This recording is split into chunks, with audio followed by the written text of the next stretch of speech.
Welcome to Cinema Bites, your go-to for movie recaps in a flash. Big twists, epic moments, all in just minutes. Our story today begins at a biological research station in the Arctic. Daniel and Hiroshi enter the lab and are shocked to find all the animal cages open and two of the staff dead. They see their friend Peter is still alive but in very bad state. As soon as Hiroshi gives him some water, Peter feels something moving in his throat. Hiroshi names this new disease Progress. The next day, a full team from the Center for Disease Control arrives, led by Alan, Peter's brother. Alan learns from Hiroshi and Daniel that no one else is infected, meaning the virus is not airborne and quarantine is unnecessary. Each team member has special chips in their hands, allowing them to move freely within the organization and access any system they need. They discover they only have 1 hour of satellite time per day to transmit new information to the outside world. Alan and Julia go to see Peter, who is lying tied to a bed. Seeing his critical state,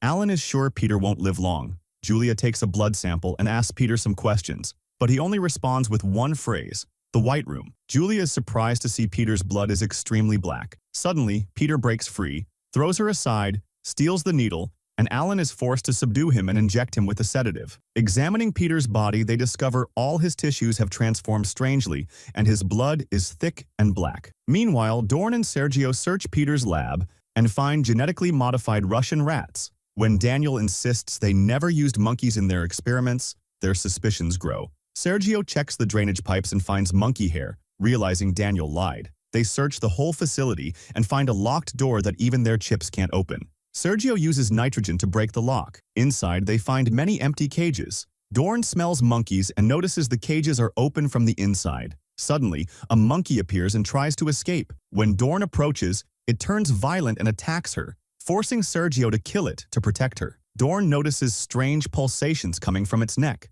At the same time, Alan and Sarah search Peter's room further and find a flash drive. They play a video where Peter makes a strange hand signal. Alan immediately recognizes it as a secret code they used as kids to warn each other of danger. Suddenly, they discover Peter has escaped through the ventilation shafts. Daniel closes all the vents and releases gas to immobilize Peter. Alan decides to go in himself to search for his brother. He follows a trail of black blood and is shocked to find a severed arm and a corpse. He takes the arm and orders his team to focus because the situation is extremely serious. Sarah and Julia work in the lab and discover a strange virus 15 nanometers long, the first time this has happened in history. They realize this virus caused Peter's genetic changes. Sergio pulls a strange device from his pocket and goes outside to send a message, only to be shocked by the large number of frozen monkeys around. He talks to Hiroshi, who explains that all the organizations they work with have been affected by these events. Meanwhile, Peter disguises himself as one of the team,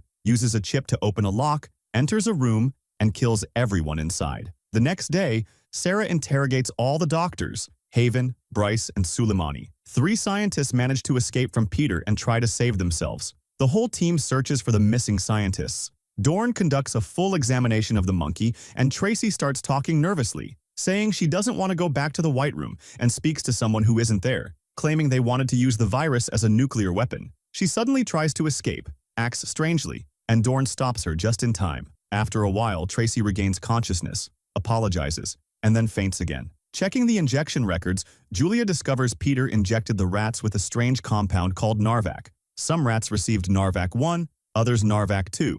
All scientists who helped Peter with this experiment were found dead. Julia asks Hiroshi to repeat the experiment to study the results herself. She finds all rats injected with Narvac 1 die, while those injected with Narvac 2 have the same strange infection but none die. One of them becomes violent, breaks the glass, attacks a normal rat, and starts pouring the same black sticky substance into its mouth. At the same time, Daniel and Sergio capture one of the missing scientists, who appears very ill. They barely manage to get him to the clinic. The rest of the staff are surprised they're still there after all that's happened, and no one has ordered an immediate evacuation. When they ask Alan, he explains that no one can leave because it risks spreading the infection to the whole world. After a while, Haven starts suffering and hallucinating. Sarah goes alone to the storage room to find any medicine that might help. Suddenly, Peter appears, locks her inside, tells her presence is no coincidence, then escapes again through this ventilation shaft. When Alan, Sergio, and Daniel arrive, Sarah tells them everything.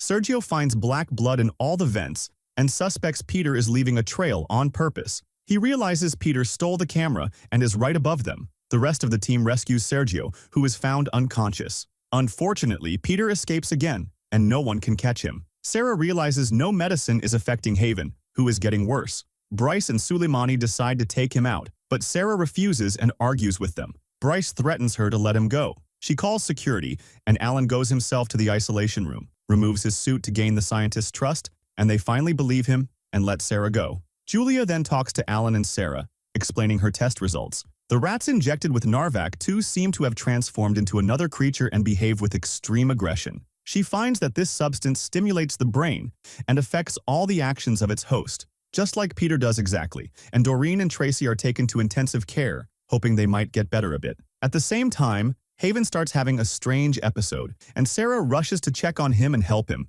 but it turns out everything he's doing is part of his plan. As soon as she gets close to him, he hits her and tries to escape. Bryce and Slimani attack Doreen, get her out of the room, and the two of them escape in the end. After a while, Sarah notices her hand shaking in a very strange way. Alan stands in front of Hiroshi and confronts her about everything she said, but she insists she didn't know any of this was happening. As soon as he leaves her and walks out, she looks in a secret photo album, and we see inside it a lot of pictures of Julia. Later, Peter attacks Alan and infects her with the black substance he has, and escapes again. The next day, Alan finds her lying unconscious in the bathroom. When he asks her what happened, she says she doesn't remember anything at all. He helps her to her bed, and suddenly he hears a sound, follows it, and finds Peter in the lab in very bad shape. Alan sits with the rest of his team and orders them to close all the entrances and exits of the organization. Sarah and Doreen gather all the staff and ask them to report any strange symptoms, even if they're minor. Alan takes Peter to the isolation area they set up, and Hiroshi warns him that his brother has become very dangerous and could kill them all. She convinces him to move Peter to the second level, which is a completely abandoned lab with very tight security, making it the safest place for him. While they're talking, Slimani suddenly appears in front of them, black blood coming out of his mouth, and he looks at them in a terrifying way. He apologizes for what he did, and before he can get close to Hiroshi, Daniel shoots him. Alan tries to get the bullet out quickly before she dies, covers the wound, and treats it. Meanwhile, Julia looks at herself in the mirror and sees a lot of wounds suddenly appear, and the black substance comes out of her mouth. When she comes to, she realizes they were just hallucinations. Sarah's hand keeps shaking while she's working, and she feels it's gotten out of control and starts to get scared. Julia takes a blood sample from Peter and returns to the lab to analyze it. Sarah tells her she finally managed to develop a virus test and discovered that 3 of the security guards are not infected, but Peter, Tracy, and the scientists they found are infected. Julia tests herself and is shocked to find it's positive, but pretends it's negative and hides the real result in her pocket. Sergei and Doran return to the lab, continue testing on the monkey, and find it has suddenly disappeared from the lab. Doran blames Hiroshi for everything, but Sergei convinces her she's wasting her time and asks her to get a new, easier sample. They go out together, and Sergei uses a drill to get a sample from the frozen monkeys. In the corridor, Bryce tries to get out through the armored door using an axe, calling out for someone named Duchamp. Alan and Daniel arrive at that moment and surround him from all sides. He starts throwing up the same black substance and explains to them that there is a cure for the infection called Sadra, and tells them they will find it behind the armored door. When he tries to attack Alan, Daniel stuns him with a taser, knocks him to the ground, and security is asked to take him to the second level like Peter. Alan manages to open the door, and Dr. Duchamp tells him there is no such cure and that the disease has no cure at all. Doreen continues her work and starts using the new sample. As soon as she puts it in the device, it grows in a terrifying way. So Doreen kills it with gas, realizing that viruses don't grow like that. Bithbib grabs her, pulls her inside, and locks the door. After she calms down, this person removes his mask and tells her his name is Jay. Julia looks for any supplies around and notices his name carved on the wall, and she's shocked because it's the same way she writes. At that time, Ijim starts hallucinating. Her condition worsens, and Sarah realizes that she is indeed infected and that the test is completely inaccurate. Since Ijim is an oncologist, she confirms to Sarah that all her symptoms indicate she has a tumor, and agrees to keep it a secret between them if Sarah also doesn't tell anyone she's infected. Sarah goes to inform Alan that the test is inaccurate. At the same moment, Peter wakes up and Duchamp discovers that the virus is starting to come back. Peter has a heart attack, and Alan insists on putting him on a ventilator to keep him alive. Sarah gets worse and can't find any medication to calm her, so she's forced to use a very strong painkiller. Even Ijim's condition gets much worse, and she screams in pain until Sarah gives her a very strong painkiller too. Hiroshi opens secret stairs in his office, and he and Daniel reach the air purification office in seconds. When they arrive, they find some scientists there, armed and ready to attack them. Hiroshi calms them down and promises to save and help them. They actually believe him and restart the air purification system. Suddenly, Hiroshi takes Daniel's weapon, attacks, and kills all of them. He asks Daniel to hide the bodies elsewhere and goes to look for Julia. On the way, he meets Haven, surprised that he doesn't approach him at all, and just lets him pass. The next day, Sergei burns all the frozen monkeys outside and sends a message to his boss, saying the mission is over and he's preparing to leave. Suddenly, his boss replies with another message, telling him his new mission is to find Dr. Haven by any means. Sergei is shocked to hear the monkeys screaming, which means they're still alive after all this. Sergei returns to the office and searches for Dr. Haven in the system, but strangely finds no results at all. At that time, he finds an announcement about a way to make the new serum stronger than before. He brings Duchamp to run the test again from the start.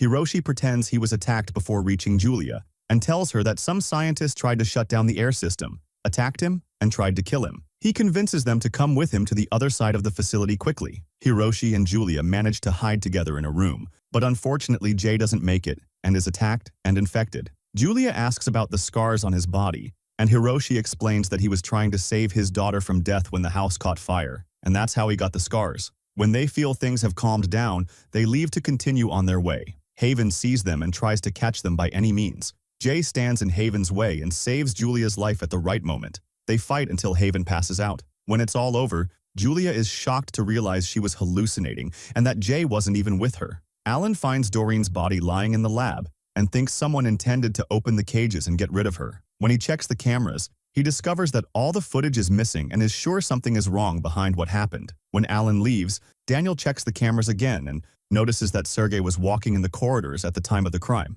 Sergei goes to Duchamp's room and asks him about Haven. Duchamp explains that he was here with them and suddenly disappeared, and no one knows where he went. He thinks he might be in the white room everyone talks about. Daniel enters and interrupts them, asking Sergei to come with him. He starts hitting him against the wall and asks what he did to Doreen. Sergei calmly tells him to ask Hiroshi. Meanwhile, Ijim is in severe pain and asks Sarah to kill her because she can't take it anymore. Sarah is forced to do what she asks. At that time, Alan examines Doreen's body and finds a needle mark, suspecting she died from it. Alan goes to tell Sarah everything that happened and what he suspects. Sarah becomes more psychologically distressed. When she tries to get close to him, he argues with her, leaves, and walks away. Sergei and Alan look for Doreen's research to understand what she was hiding from them. Sergei manipulates Alan's mind, tries to remove all suspicions, and even convinces him that Doreen was working with someone named Heft, and that he should look for him too, having served him without realizing it. Daniel talks to Alan and advises him not to trust Sergei at all.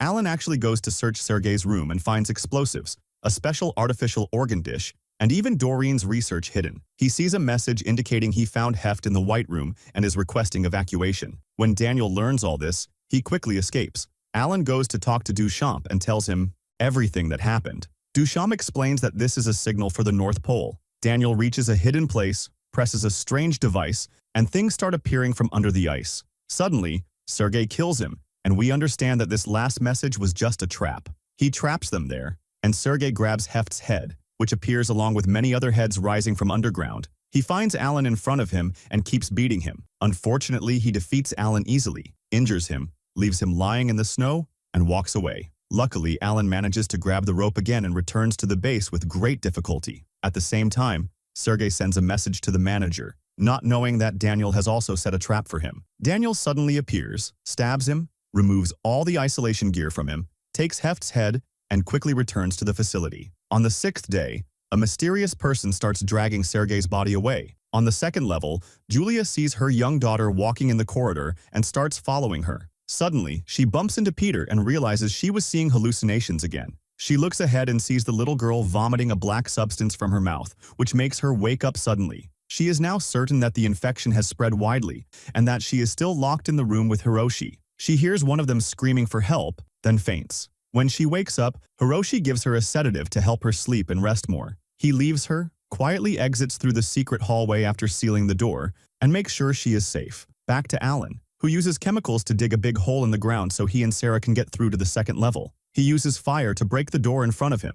Suddenly, some of the infected appear and try to forcefully drag Sarah away. Alan appears, cuts off the hand of one of them to save Sarah, then takes her and quickly returns to the base. Sergei wakes up to find himself in a strange house, tied to a bed. A girl named Inanna appears, introduces herself, and tells him she is a survivor like him and has been living in the area for years. When he tries to free himself, Inanna presses on his wound and threatens him to calm down. She tries to get detailed information from him about what is happening at the base and shows him pictures of more than 30 children, confirming that they are disappearing inside the base. At the same time, Alan and Sarah understand that the infection targets certain brain cells. Hiroshi appears before them and insists that Alan search carefully first. Hiroshi explains that Narvik was originally developed to treat cancer patients, but someone inside the facility modified it and turned it into an incurable disease. When Alan leaves, Daniel tells Hiroshi that he killed Sergei. Hiroshi is shocked, hits Daniel, and tells him that now they will send an entire team to eliminate them. Julia continues to suffer from the same hallucinations and finds herself this time in a strange cabin with the little girl and Peter. The little girl tells her name is also Julia and explains that she comes to this cabin every summer with her mother. Julia realizes that this is the cabin she used to visit with her family as a child, and that the little girl is actually her younger self. Suddenly, the hallucinations intensify, and she finds herself sitting at the table with all her colleagues, who say they came here specifically for Julia, and that everything happening in the facility is because of her. As soon as she cuts the food in front of her, the same sticky black substance appears from it. She finally wakes up and finds her eye with a strange empty look, but she sees no signs of infection on her body, and even the sticky substance disappears. She only feels a slight headache and also sees Peter in the room. She covers her eyes because she doesn't want to see him, thinking it might be another hallucination, but is shocked when he speaks to her and explains that she is patient zero. And here, the first part of the series ends.